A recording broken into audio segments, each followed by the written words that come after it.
오늘 본문은 소위 오병이어의 기적입니다. 이 오병이어의 기적은 사복음서에 다 기록된 기적입니다.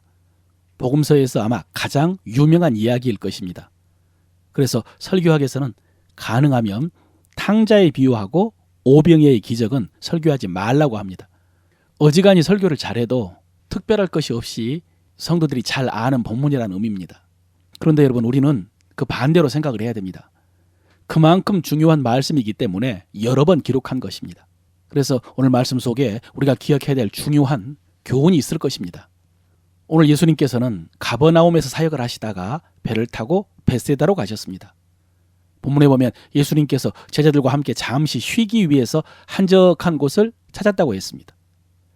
여러분, 갈릴리 호수를 시계라고 하면은 가버나움은 10시 방향에 있고요, 벳세다는 1시 방향에 있습니다. 거기를 예수님과 제자들이 배를 타고 가시는데 무리들은 그 모습을 보고 도보로 달려와서 예수님보다 먼저 벳세다에 도착했다고 그랬습니다. 5,000명이나 되는 사람들이에요. 여러분, 그 많은 무리들이 예수님보다 먼저 도착하기 위해서 달려가고 있는 장면을 상상하면서 무엇이 저들로 하여금 저렇게 열심을 내게 했을까를 생각하게 됩니다. 물론 결론부터 말씀드리면 사실 이 사람들의 열심이 바른 열심은 아닙니다. 예수님에 대해서 잘못된 기대를 가지고 쫓아온 사람들입니다.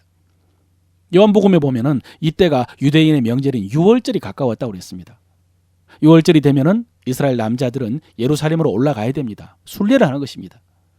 이 무리들은 아마 유월절을 지키기 위해서 순례의 길을 가는 무리들이었을 것입니다. 여러분, 명절이 되면 분위기가 들뜨지 않습니까? 더구나 지금이 유대인의 광복절이라고 할 수 있는 유월절입니다. 로마의 압제에서 해방시켜줄 모세와 같은 지도자가 나타났다는 소문에 예루살렘으로 향하던 순례자들이 전부 예수님께 몰려든 것입니다. 자기들의 현실적인 필요를 채우기 위해서 말입니다. 그래서 이번 오병이어의 기적을 경험한 후에는 본격적으로 예수님을 왕으로 삼으려고 했습니다. 이 모습이 바람직한 모습은 아닙니다. 바람직한 열심이 아닙니다. 하나님의 뜻과 상관없는 자기 욕심과 자기 필요 때문에 예수님을 쫓아온 것입니다. 또 나중에 예수님도 너희가 나를 쫓는 것은 떡을 먹고 배부름이 아니냐라고 하면서 실망도 하시고 책망도 하셨습니다. 그런데도 이들의 모습을 묵상하면서 먼저 드는 생각은, 왜 이렇게 바르지 못한 목적을 위해서도 열심을 내는데 우리는 바른 목적, 바른 믿음을 위해서 열심을 내지 못할까 하는 생각입니다. 왜 이런 열심을 이단들이나 사이비들에게 다 빼앗기고 우리는 정말 별 볼 일 없는 믿음을 소유하고 있는 사람처럼 그렇게 나태할까 하는 생각을 하면서 안타깝습니다. 그런데 여러분, 그럼에도 불구하고 오늘 이 무리들을 바라보는 예수님의 마음이 있습니다. 34절에요. 예수님께서 나오사 큰 무리를 보시고 그 목자 없는 양 같음으로 인하여 불쌍히 여기사 이에 여러 가지로 가르치시더라 그랬습니다. 그 무리들이 목자 없는 양 같음으로 인하여 불쌍히 여기사. 여러분, 오늘 기적의 시작은 이 예수님의 불쌍히 여기는 마음이었습니다. 예수님이 무리를 불쌍히 여기셨습니다. 그래서 오늘 5,000명이나 되는 사람들을 가르치시고 그리고 먹이신 것입니다. 사실 여러분, 우리가 주님을 의지하고 바랄 때도 기대하는 것이 이 주님의 긍휼입니다. 우리 주님은 자비로우시고 은혜로우시고 긍휼이 풍부하시다고 그랬습니다. 그래서 우리는 이 주님의 풍성하신 긍휼을 의지해야 됩니다. 그 긍휼을 믿어야 됩니다.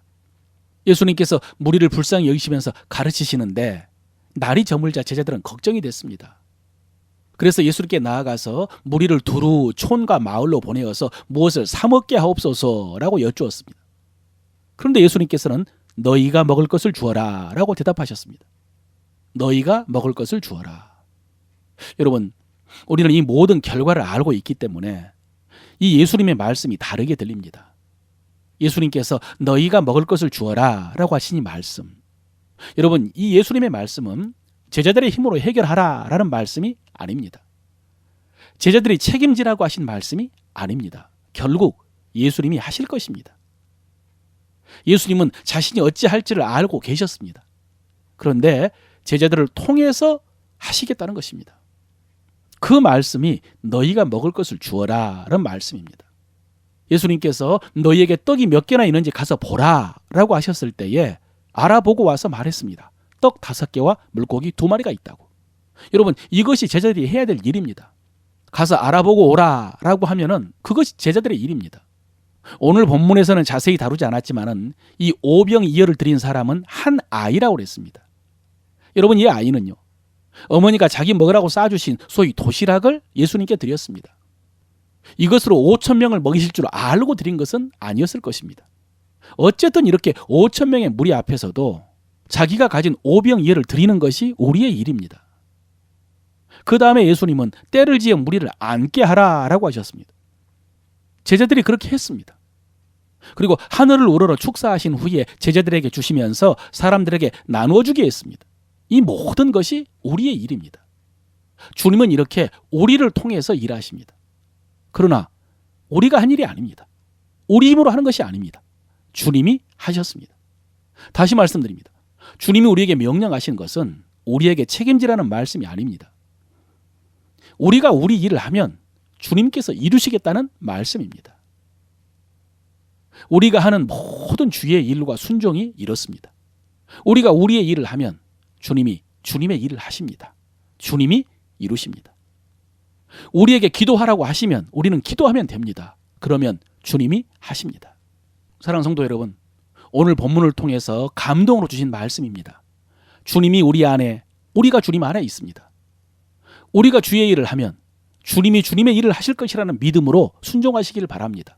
그래서 오병이어보다 더 큰 기적을 맛보시고 그 주인공들이 되시기를 바랍니다.